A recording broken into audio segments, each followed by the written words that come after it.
তোমরা কি জানো, আজ আমরা যে তিরঙ্গা পতাকা দেখি সেটা কিন্তু সবসময় এমন ছিল না। ভারতের স্বাধীনতার আগে আমাদের পতাকার রং, নকশা ও প্রতীক বারবার বদলেছে।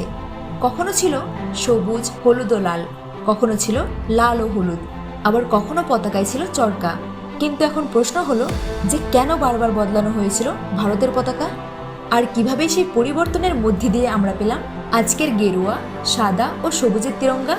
তো আজকের এই ভিডিওতে আমরা জানবো ভারতের জাতীয় পতাকার সেই পুরো যাত্রার গল্প।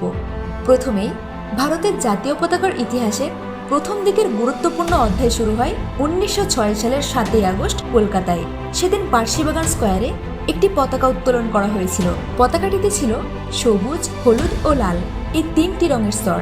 উপরের সবুজ অংশে ছিল 8টি পদ্মফুল, মাঝের হলুদ অংশে লেখা ছিল বন্দে মাতরম, আর নিচের লাল অংশে ছিল সূর্য ও অর্ধচন্দ্রের প্রতীক।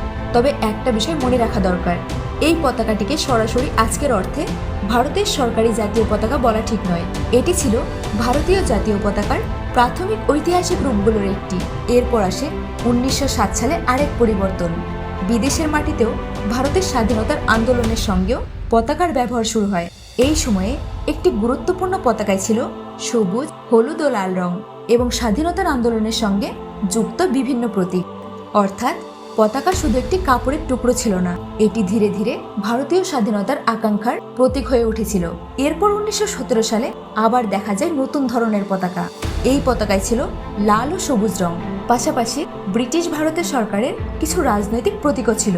এই সময় ভারতীয় স্বাধীনতা আন্দোলন আরও শক্তিশালী হয়ে উঠেছিল, আর পতাকা ধীরে ধীরে আন্দোলনের একটি গুরুত্বপূর্ণ পরিচয় হয়ে উঠেছিল।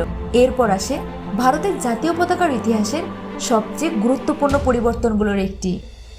1921 সালে বিজয়ওয়াড়ায় অনুষ্ঠিত কংগ্রেস অধিবেশনের সময় পিঙ্গালি ভেঙ্কাইয়া একটি পতাকার নকশা উপস্থাপন করেন। সেই নকশায় ছিল লাল ও সবুজ রং। পরে মহাত্মা গান্ধীর পরামর্শে এতে সাদা রং এবং চরকার প্রতীক যুক্ত হয়। চরকা তখন শুধু একটি যন্ত্র ছিল না, এটি হয়ে উঠেছিল স্বনির্ভরতা, শ্রম এবং ব্রিটিশ পণ্যের বিরুদ্ধে স্বদেশী আন্দোলনের প্রতীক। এই সময় থেকেই চরকা ভারতের স্বাধীনতা আন্দোলনের সঙ্গে গভীরভাবে যুক্ত হয়ে যায়। কিন্তু এখানেই পতাকার পরিবর্তন শেষ হয়নি। 1931 সালে আবার একটি গুরুত্বপূর্ণ পরিবর্তন আসে। এই সময় গেরুয়া, সাদা ও সবুজ রঙের একটি পতাকা গ্রহণ করা হয়, আর পতাকার মাঝখানে ছিল চরকা। এটি আজকের তিরঙ্গার সাথে অনেকটাই পরিচিত মনে হতে পারে, তবে মনে রাখবে এটি তখনও ভারতের সরকারি জাতীয় পতাকা ছিল না, এটি ছিল আন্দোলনের সঙ্গে যুক্ত একটি গুরুত্বপূর্ণ পতাকা। অবশেষে আসে সেই ঐতিহাসিক বছর 1947 সাল। ভারত স্বাধীন হতে চলেছে। এবার এমন একটি পতাকার প্রয়োজন ছিল যা স্বাধীন ভারতের জাতীয় পরিচয় বহন করবে। তাই স্বাধীনতার আগে পতাকার নকশায় গুরুত্বপূর্ণ পরিবর্তন আনা হয়। চরকার পরিবর্তে বসানো হয় অশোক চক্র। আর 22শে জুলাই 1947 সালে ভারতের গণপরিষদ বর্তমান জাতীয় পতাকাকে স্বাধীন ভারতের জাতীয় পতাকা হিসেবে গ্রহণ করে। তো এখন আমাদের ভারতীয় জাতীয় পতাকায় রয়েছে তিনটি রং। উপরে গেরুয়া, যা সাহস ও ত্যাগের প্রতীক হিসেবে ব্যাখ্যা করা হয়, মাঝে সাদা, যা শান্তি ও সত্যের প্রতীক, আর নিচে সবুজ, যা জীবন, বৃদ্ধি ও সমৃদ্ধির প্রতীক হিসেবে ব্যাখ্যা করা হয়। আর মাঝখানে রয়েছে নীল রঙের অশোক চক্র। এই চক্রে রয়েছে 24টি কাঁটা। অশোক চক্র আমাদের মনে করিয়ে দেয় জীবন মানে থেমে থাকা নয়, ন্যায় ও সঠিক পথে এগিয়ে চলাই আমাদের লক্ষ্য।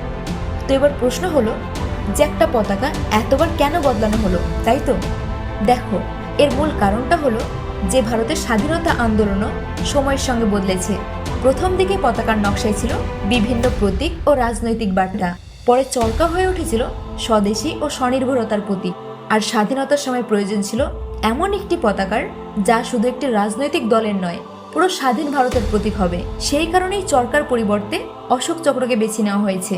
তাহলে এবার বুঝতেই পারলে যে ভারতের পতাকা শুধু রং আর নকশার পরিবর্তনের গল্প নয়, এটি আসলে ভারতের স্বাধীনতা এবং জাতীয় পরিচয় গড়ে ওঠার গল্প। 1906 সালের সবুজ, হলুদ, লাল পতাকা থেকে শুরু করে আজকের গেরুয়া, সাদা, সবুজ তিরঙ্গা, এই দীর্ঘ পথ পেরিয়ে এসেছে ভারতের জাতীয় পতাকা হয়ে। তো এবার তোমাদের জন্য প্রশ্ন হলো, আচ্ছা বলো তো দেখি যে ভারতের জাতীয় পতাকার নকশা কে করেছিলেন? আর হ্যাঁ, যাওয়ার আগে কিন্তু ভিডিওটি অবশ্যই একটি লাইক এন্ড শেয়ার করে দিও। জয় হিন্দ, বন্দে মাতরম।